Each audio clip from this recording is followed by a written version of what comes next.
सभी साथियों को जय भीम, नमो बुद्धाय, सत श्री अकाल। साथियों, आज मैं आपके सामने बहुजन राजनीति के संदर्भ में या सामाजिक न्याय के संघर्ष के संदर्भ में बिहार के चुनाव परिणामों पर अपने विचार रखना चाहता हूं। भारत में जब भी चुनाव होते हैं तो अक्सर यह देखा जाता है कि जो पार्टी जीत की उम्मीद कर रही होती है, जिसके बारे में भविष्यवाणी की जा रही होती है, टीवी पर चल रहे विभिन्न चैनलों के एग्जिट पोल द्वारा, वो चुनाव परिणाम आने पर हार जाती है। और जो पार्टी हार रही होती है या यहाँ तक कि चुनाव के दौरान भी अपने हार स्वीकार कर चुकी होती है, वो बाद में विजयी घोषित हो जाती है। ऐसा ही बिहार की चुनाव के परिणामों में देखने को मिला। तेजस्वी यादव के नेतृत्व वाला महागठबंधन, जिसको विभिन्न चैनलों के एग्जिट पोल ने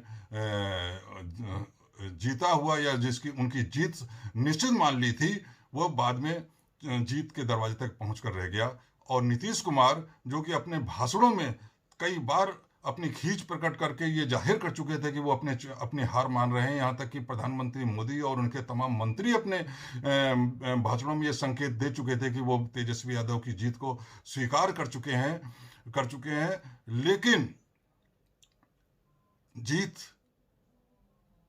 तेजस्वी यादव के नेतृत्व वाले महागठबंधन को नहीं मिली, बल्कि जीत नीतीश कुमार को मिली, प्रधानमंत्री मोदी के नेतृत्व वाले एनडीए को मिली। अब इसे देश के लोकतंत्र की विडंबना ही कहा जाएगा कि जिस नीतीश कुमार को जनता ने नकार दिया, जिस नीतीश कुमार के राजनीतिक दल को जनता ने तीसरे नंबर पर पहुंचा दिया, वह आज फिर से बिहार का मुख्यमंत्री बन गया है। खैर, इस बिंदु पर विचार करने से कोई फायदा नहीं है, क्योंकि ये भारतीय चुनाव पद्धति की एक कमजोरी है। इस कमजोरी को दूर करना आम जनता के बस की बात नहीं है, और जिनके बस की बात है वो इस समय इसी कमजोरी का फायदा उठाकर सत्ता में काबिज हैं। साथियों, जहां तक महागठबंधन की हार का प्रश्न है तो दो कारण बताए जा रहे हैं। पहला कांग्रेस और दूसरा ओबीसी फैक्टर। अब जहां तक कांग्रेस की कम परफॉर्मेंस का सवाल है या उसको अपने क्षमता से अधिक 70 सीटों पर चुनाव लड़ने का सवाल है, इस पर तमाम बहस विभिन्न टीवी चैनलों पर चल चुकी है।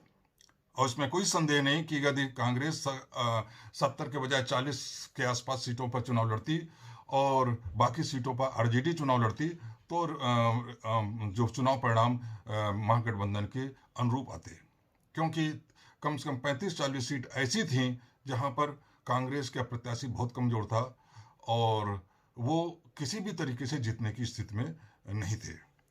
लेकिन साथियों, चूंकि इस मुद्दे पर बहुत चर्चा हो चुकी है, इसलिए इस पॉइंट पर मैं आगे चर्चा करना नहीं चाहता, और ना ही मैं ईवीएम के रोल पर चर्चा करना चाहता हूं, ना ही चुनाव जो काउंटिंग में जो धांधली हुई है उस पर कोई चर्चा करना चाहता हूं, क्योंकि ईवीएम तो अगले चुनाव में भी रहेगा और काउंटिंग में धांधली जो भी पार्टी होती है वो करती है और अगले चुनाव में भी होगी।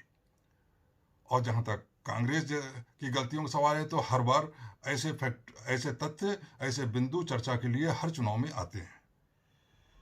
साथियों, बहुजन राजनीति या सामाजिक न्याय की राजनीति की दृष्टि से ओबीसी फैक्टर बहुत महत्वपूर्ण है, क्योंकि ओबीसी का जो उभार बिहार की राजनीति में हुआ है उसका प्रभाव केवल बिहार तक सीमित रहने वाला नहीं है, बल्कि वह देश के दूसरे हिस्सों में भी, बंगाल और खास तौर से उत्तर प्रदेश में उसका प्रभाव बहुत गंभीर तरीके से पड़ने वाला है।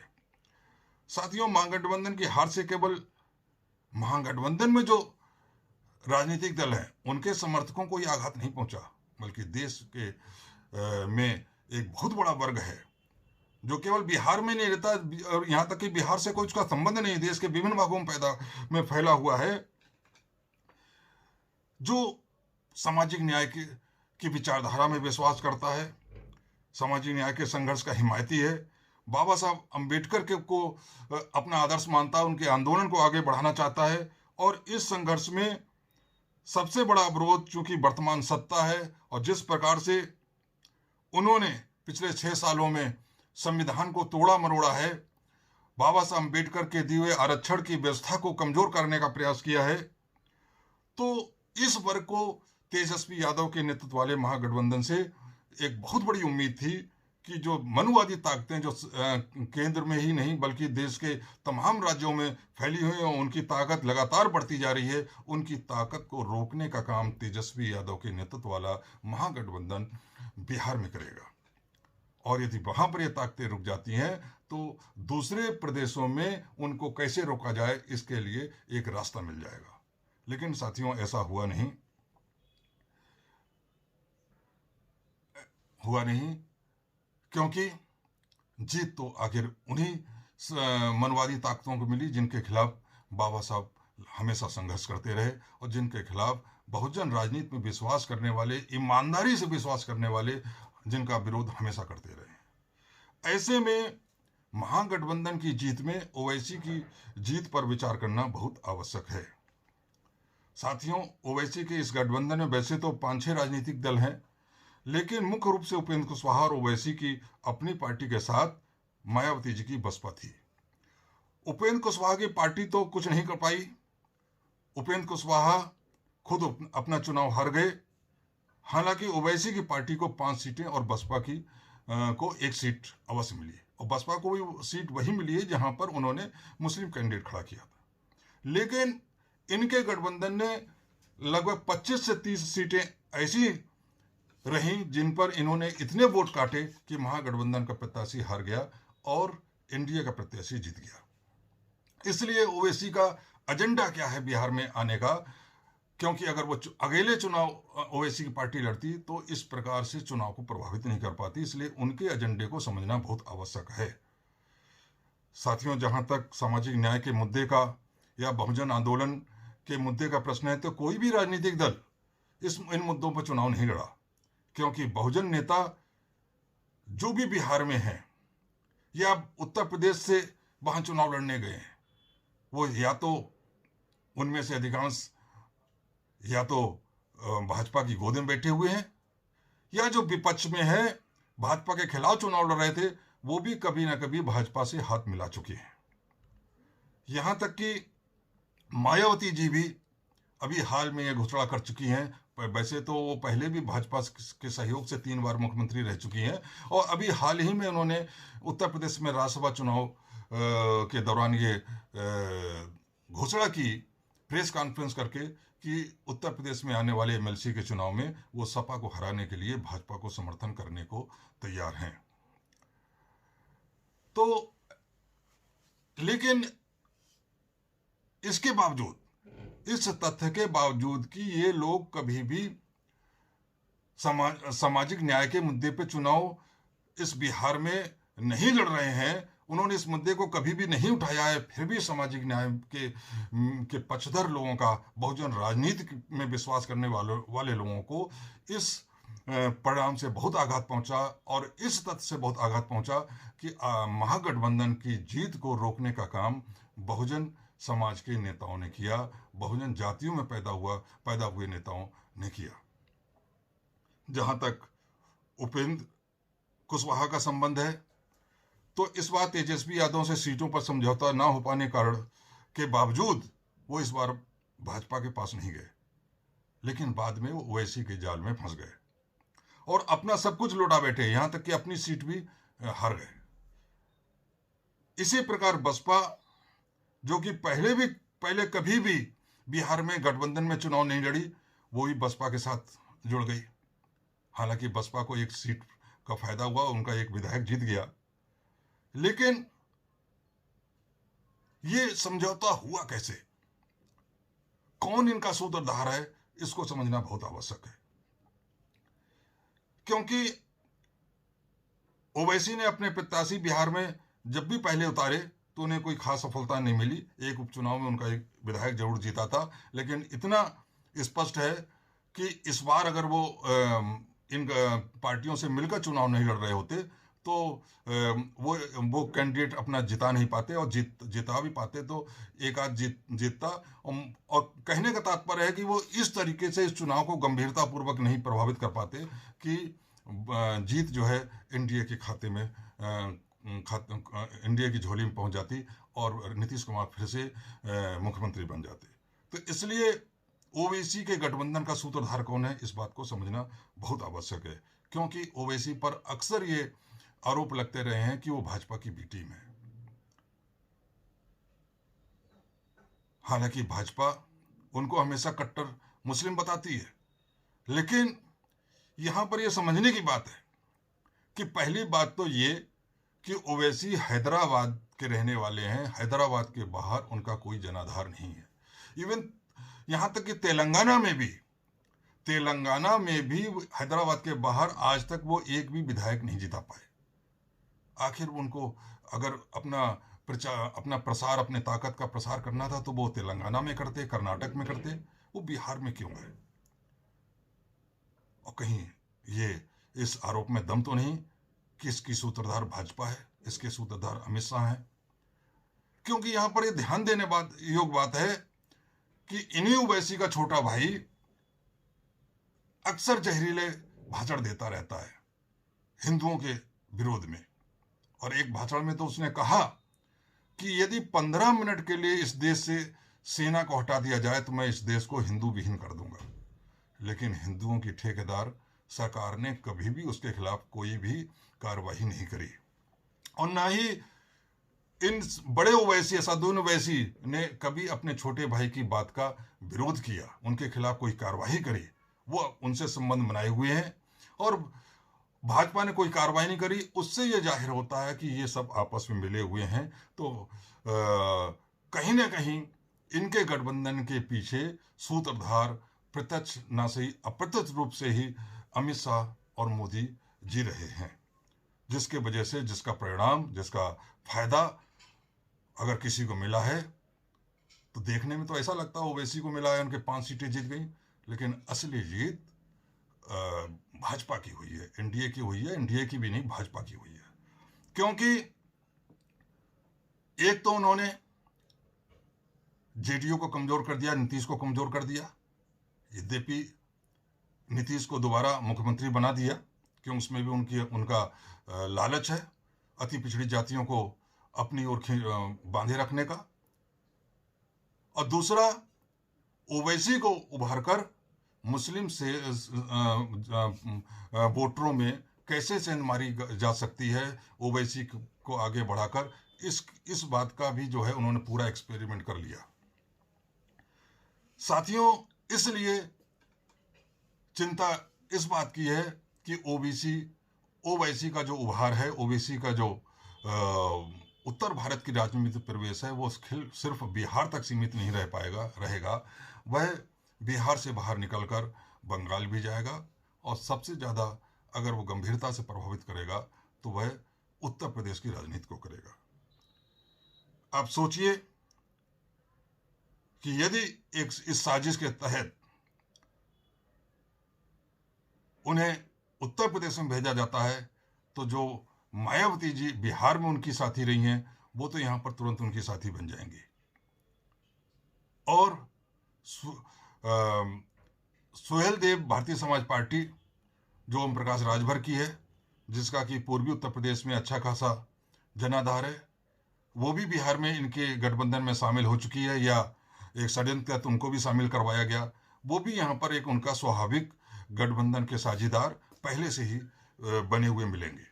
और बाद में और भी कुछ छोटी छोटी पार्टियां उनके गठबंधन में आ जाएंगी, और इसका नतीजा क्या होगा कि 2022 के चुनाव में योगी की सरकार को फिर से सत्ता में आने से कोई नहीं रोक पाएगा। अभी हम लोग सोच रहे हैं कि नहीं, समाजवादी पार्टी आ जाएगी, बहुजन समाज पार्टी आ जाएगी, या भाजपा हर हालत में हारेगी क्योंकि उनका शासन प्रशासन अच्छा नहीं चल रहा है। लेकिन साथियों, इस बात को अपने दिल में बांध कर रख लीजिए कि वैसे तो भाजपा हमेशा धर्म के आधार पर ही चुनाव लड़कर जीत जाती है। इस बार उन्होंने धर्म के आधार पर तो वो चुनाव लड़ेंगे ही, लेकिन इस बार धर्म के मुद्दे के प्रयोग के साथ साथ मुस्लिम वोटों का बंटवारा करने के लिए जो एक उनकी चाल है, ये जो मोहरे हैं ओवैसी के रूप में, सबसे बड़ा मोहरा उन्होंने आगे बढ़ाया है, ये उत्तर प्रदेश में भी उनके लिए बहुत कारगर होगा। इसके लिए हमें गंभीरता से विचार करना होगा। और साथियों, मैं बहुजन नेताओं से या बहुजन पार्टियों के जो भी समर्थक हैं, बाबा साहब अम्बेडकर के आंदोलन में, उनकी विचारधारा में विश्वास करने वाले जो भी लोग हैं, उनसे ये बात अपनी कहना चाहूँगा। क्योंकि अक्सर लोग कहते हैं कि क्यों क्या भाजपा को रोकने का ठेका जो है बसपा ने ले रखा है, या भाजपा को रोकने का ठेका क्या ओवैसी ने ले रखा है? आखिर ओवैसी वहाँ पर चुनाव क्यों ना लड़ें, और जब चुनाव लड़ रहे हैं तो जीतने के लिए लड़ेंगे, किसी ना किसी से गठबंधन करेंगे। उससे अगर भाजपा को अप्रत्यक्ष लाभ पहुँचता है तो उसमें उनकी क्या गलती है? साथियों, मैं ओवैसी के लिए तो कुछ नहीं कहूँगा, क्योंकि मैं तो कह ही चुका हूँ कि वो एक मोहरा है और सूत्रधार इसका कोई और है। निसंदेह वो अमित शाह और मोदी हैं। लेकिन साथियों, जो बाबा साहब अम्बेडकर के विचारों में विश्वास करने वाले लोग हैं, उनसे मैं कहना चाहूँगा कि आप सोचिए कि यदि इनको भाजपा को सत्ता में आने से रोकना होता तो वो ये तेजस्वी के पास गठबंधन करने के लिए क्यों नहीं गए? ना तो ओवैसी गए, ना ही बहन मायावती ने कोई बात तेजस्वी के साथ करी वहां गठबंधन करने के लिए। इसलिए इस गठबंधन क्यों हुआ, ये एक साजिश लगती है, और यह साजिश अगर उत्तर प्रदेश में भी दोहराई गई तो गंभीर परिणाम बहुजन राजनीति को झेलने पड़ेंगे। तो दूसरी बात जो मैं कह रहा था कि साथियों, चुनाव लड़ना हर राजनीतिक दल का लोकतांत्रिक अधिकार है, और बाबा साहब अम्बेडकर ने कहा भी था कि राजनीतिक सत्ता सामाजिक क्रांति की मास्टर चाबी है। इसलिए सामाजिक क्रांति इस देश में अगर लानी है तो हमें राजनीतिक सत्ता पर कब्जा करना ही होगा। लेकिन राजनीतिक सत्ता सामाजिक क्रांति की मास्टर चाबी है, उस पर हमें कब्जा करना है। लेकिन इस बात का भी हमें ध्यान रखना होगा, यदि हम बाबा साहब अम्बेडकर को मानते हैं जिन्होंने मनुवाद के खिलाफ पूरी लड़ाई में अपना पूरा जीवन न्यौछावर कर दिया, तो हमें इस बात का भी ध्यान रखना होगा कि अगर वो राजनीतिक सत्ता हमारे कब्जे में नहीं आ रही है और वो मनुवादियों के कब्जे में आ रही है, संविधान विरोधियों के कब्जे में आ रही है, तो वो उनके कब्जे में ना जा किसी प्रकार भी जा पाए, इस बात को भी सुनिश्चित करने की जिम्मेदारी भी हमारी ही बनती है, बहुजन नेताओं की ही बनती है। यदि बहुजन नेता बाबा साहब अम्बेडकर के विचारधारा में गंभीरता से विश्वास करते हैं, तो साथियों, चुनाव लड़ना ही जरूरी नहीं होता है। मुख्य उद्देश्य होता है कि आप जो विचारधारा के साथ राजनीतिक पार्टी बनाएं, उस विचारधारा के विपरीत वाले तो सत्ता में नहीं आए, और या आपकी किसी गतिविधि से कहीं उन लोगों को तो फायदा नहीं पहुंच रहा है जिनके विरोध में आपके महापुरुषों ने संघर्ष किया है, वो भी ऐसे समय पर जब 6 सालों से संविधान को एक तरीके से ताक में रख दिया। आपातकाल में भी संविधान के प्रावधानों का दुरुपयोग किया गया था, लेकिन पिछले 6 साल में तो ऐसा लग रहा कि दुरुपयोग तो छोड़िए, बाबा साहब का संविधान किसी ताक में रख दिया गया है, उसको यूज ही नहीं करते हैं। जो नियम कायदे बनने होते हैं उनका निर्देश नागपुर से संघ कार्यालय से आता है। संविधान की प्रतियां संसद के पास जलाई गई, लेकिन जलाने वालों के खिलाफ कोई कार्रवाई नहीं की गई। और सोचिए वो जलाने वाले कौन थे? वो उन्हीं लोगों के समर्थक थे जो सत्ता में केंद्र में भी बैठे हुए हैं और दूसरे प्रदेशों में बैठे हुए हैं।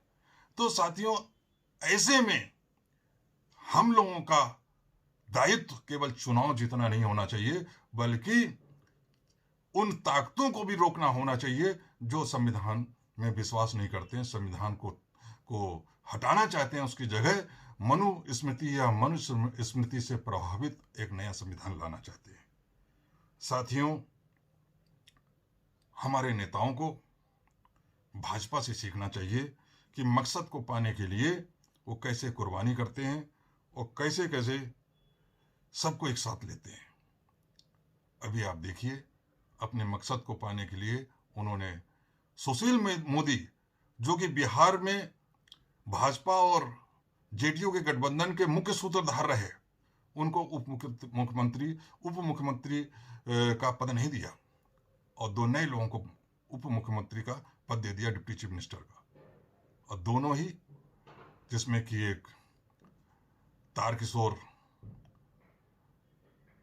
कहने को तो वैश्य जाति के हैं, लेकिन वो वैश्य नहीं, वैश्यों में भी जो पिछड़ी जाति के कलवार हैं उससे हैं। तो उनको डिप्टी चीफ मिनिस्टर बनाने का दो फायदे हुए, एक तो ओबीसी समाज में भी संदेश चला गया, दूसरा वैश्य समाज में भी संदेश चला गया कि हमने आपका एक डिप्टी चीफ मिनिस्टर बना दिया है। दूसरा, उप मुख्यमंत्री उन्होंने रेणु देवी को बनाया है, जो कि महादलित जाति नोनिया से आती है। तो और वैसे भी आप देखिए, सबसे बड़ी पार्टी होने के नाते अगर वो चाहते तो तोड़ मरोड़ करके मुख्यमंत्री अपना बना सकते थे, लेकिन यहां भी उन्हें मालूम है कि अभी नीतीश कुमार की जरूरत है। वो मुख्यमंत्री तभी बनेंगे जब नीतीश कुमार जैसों को एकदम खत्म कर देंगे। इस चुनाव में खत्म करने का प्रयास तो किया, लेकिन पूरी तरह नहीं खत्म कर पाए। चिराग पासवान के द्वारा उसे खत्म करने का प्रयास किया था, लेकिन खत्म नहीं कर पाए। और उनका दुर्भाग्य कि हंग असेंबली नहीं आई, वरना वो सोच तो ये रहते कि हंग असेंबली आएगी और चिराग पासवान को अगर 10-15 सीटें मिल गई तो उसी से ये शर्त रखवा देंगे कि अब chief minister Bharatiya Janata party का होना चाहिए। लेकिन ऐसा हुआ नहीं, तो उन्होंने कोई रिस्क नहीं लिया और मुख्यमंत्री के पद की कुर्बानी दे दी और फिर से नीतीश कुमार को मुख्यमंत्री बना दिया अपने बड़े लक्ष्य को हासिल करने के लिए, ताकि एक समय ऐसा आए जब बिहार में वो अकेले दम पर अपनी सरकार बना सकें और सारी पार्टियों को पददलित पैरों से कुचल सकें। तो इस प्रकार की कुर्बानी और सभी जो समाज के जो छोटे छोटे जातियां हैं,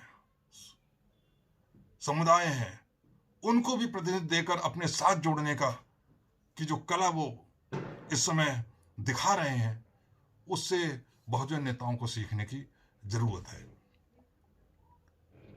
उन्हें भी सोचना चाहिए कि सामाजिक लक्ष्य, सामाजिक क्रांति का लक्ष्य, उनके महापुरुष अंबेडकर, ज्योतिबा फुले साहब का जो लक्ष्य वो ज़्यादा बड़ा है, कुर्सी ज़्यादा बड़ी नहीं है। कुर्सी को छोड़ा जा सकता है, लेकिन लक्ष्य को छोड़ा नहीं जा सकता। इसलिए साथियों, समाज का हर वो व्यक्ति जो संविधान में विश्वास करता है, जो बाबा साहब अम्बेडकर के विचारों पर विश्वास करता है, जो सामाजिक न्याय के संघर्ष को आगे बढ़ाना चाहता है, वह बहुजन समाज के इन नेताओं से, बहुजन जातियों में पैदा हुए इन तमाम नेताओं से, चाहे उनकी पार्टियों के नाम कुछ भी हों, आज उनसे उनके अहंकार और कुर्सी के लालच की कुर्बानी देने की उम्मीद करता है कि वो अपने आने वाले चुनाव में ये कुर्बानी दें और व्यक्तिगत अहंकार छोड़कर एक बड़े लक्ष्य को लेकर मनवादी ताकतों को रोकने के उद्देश्य से आपस में हाथ मिलाएं। साथियों, चुनाव तो फिर आते रहेंगे, लेकिन साथियों, सोचने की बात है कि यदि संविधान नहीं रहा तो फिर चुनाव लड़कर भी आप क्या कर पाएंगे। ये मैं उन लोगों से कह रहा हूं जो या तो हमारे राजनेता हैं या उनके समर्थक हैं, कि यदि संविधान नहीं रहा इस देश में, यदि लोकतंत्र नहीं रहा, तो अगर आप चुनाव जीत भी जाओगे तो क्या कर पाओगे। और पहली बात तो जब संविधान नहीं रहेगा, लोकतंत्र नहीं रहेगा, तो आपकी हैसियत ही ये मनवादी ताकतें ये ऐसी रहने नहीं देंगी कि आप चुनाव लड़ पाओ। आप चुनाव लड़ने लायक ही नहीं रह पाओगे यदि मानववादी ताकतें पूरी तरीके से सफल हो गई अपने मकसद में। और जिस दिन उन्होंने इस देश का संविधान हटाकर कोई नया संविधान बना दिया, तो सबसे पहली गाज जो गिरेगी वो आप जैसे लोगों के ऊपर ही गिरेगी। इसलिए साथियों, अब भी समय है। मैं तमाम नेताओं से कहता हूं, उनके समर्थकों से कहता हूं कि अब भी समय है, समझ जाओ। संविधान पर में विश्वास करने वाली सभी ताकतों पर